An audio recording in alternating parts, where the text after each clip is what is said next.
This past summer, the growing popularity of road cycling in the province caused some tensions in Simcoe County near Collingwood, Ontario. I went to find out more.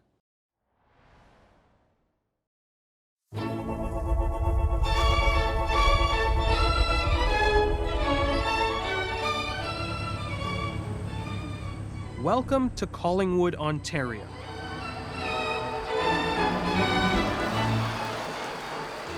Best cycling in the province. But what makes it the best? A combination of mountain, downhill, road, and gravel riding. Grey Bruce Simcoe had the most cycling visits in all of Ontario. 20% of all Ontario cycling visits are this area. That's what made Noelle Wansborough fall in love with the area 10 years ago. When she started biking here, there was only a handful of cyclists on the road, but nothing compares to the numbers today. You're going to see hundreds, tons of groups of cyclists out, and they just weren't there 10 years ago. As president of the Collingwood Cycling Club, she represents one of the largest bike clubs in the province, with more than 450 members. The town, about 2 hours north of Toronto along the southern shore of Georgian Bay, is one of the fastest growing communities in the country. Collingwood saw a 13.3% jump in population, climbing from 19,000 to more than 21,000. But that increase has brought challenges for the club. We're experiencing some growing pains. There's more vehicles on the road because this area is becoming more and more populated. Club members say they regularly come across drivers who aren't happy to see them. Some people tell us to get off the road. It's like, I've got a road bike. I'm riding on the road. As in most of North America, there isn't a well-entrenched cycling culture. So to the drivers, we're a bit of an anomaly where they don't quite understand how to deal with us. And that has created a safety concern for both cyclists and motorists. The club insists the issue isn't unique to Collingwood. In fact, research out of Western University in London examined 131 cycling deaths in Ontario between 2010 and 2015. 111 of them involved motor vehicles, and 43% of cyclists were killed after being hit from behind. It's scary. It's terrifying. In the fall of 2015, the province passed the 1 meter rule. It requires drivers who want to pass a cyclist to give a 1 meter cushion between themselves and the cyclists. But not all motorists are catching on. The scary thing for us as cyclists is when the drivers we call it thread the needle. So they will try and pass us, stay in our lane, and a lot of times there'll be an oncoming car, so there's a car coming both ways, and they're trying to squeeze past us. Steve Varga, the club's vice president, says the club has adopted defensive bike practices commonly used in Europe.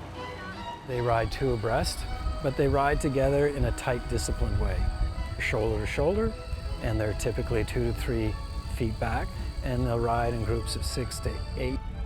Varga says with a condensed group, drivers can still have half the lane free before making a full lane change. Safer because the length of the group is shortened, reduced by half. And the amount of time you spend in the oncoming lane, that's the danger point. The act of turning the steering wheel is not the dangerous part. The dangerous part is how many seconds am I in the oncoming lane? But the style of riding has caused some confusion with locals and even police. If you don't live in a culture that accepts cycling, group cycling, then this looks offensive. In an unrelated incident, members of the club were pulled over by OPP after aerial surveillance allegedly spotted the group riding through a stop sign. Things escalated when a member of the group, a retired police officer, was handcuffed by OPP after refusing to give his name. Charges were never laid, but this opened the door for discussion about how cyclists and drivers can coexist. What it did highlight is just the lack of knowledge within the average police officer of the Highway Traffic Act and how it truly applied. The act is this thick, and they have 1,000 acts this thick that they have to deal with. That they're not familiar with Section 148 doesn't surprise me, but in this particular community, where there are literally 1,000 cyclists out riding every weekend, it's time to become aware of it. Vargas says even the OPP were not sure if riding two abreast was legal, and police had to go to the Attorney General's office where it was confirmed under the Highway Traffic Act. The club admits the blame isn't solely on drivers, but also on cyclists. The cyclists have to follow rules of the road as well, and not everyone's following the rules of the road on the bikes either. So everybody's got to play their part. Including Collingwood and the rest of Grey County. Last year, Council approved a recommendation to fully pave all shoulders when building new roads.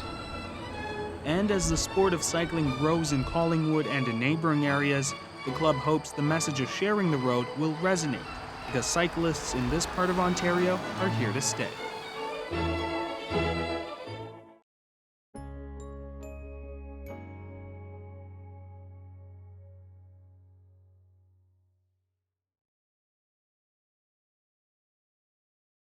The Agenda with Steve Paikin is brought to you by the Chartered Professional Accountants of Ontario, helping businesses stay on the right side of change with strategic thinking, insightful decisions, and business leadership.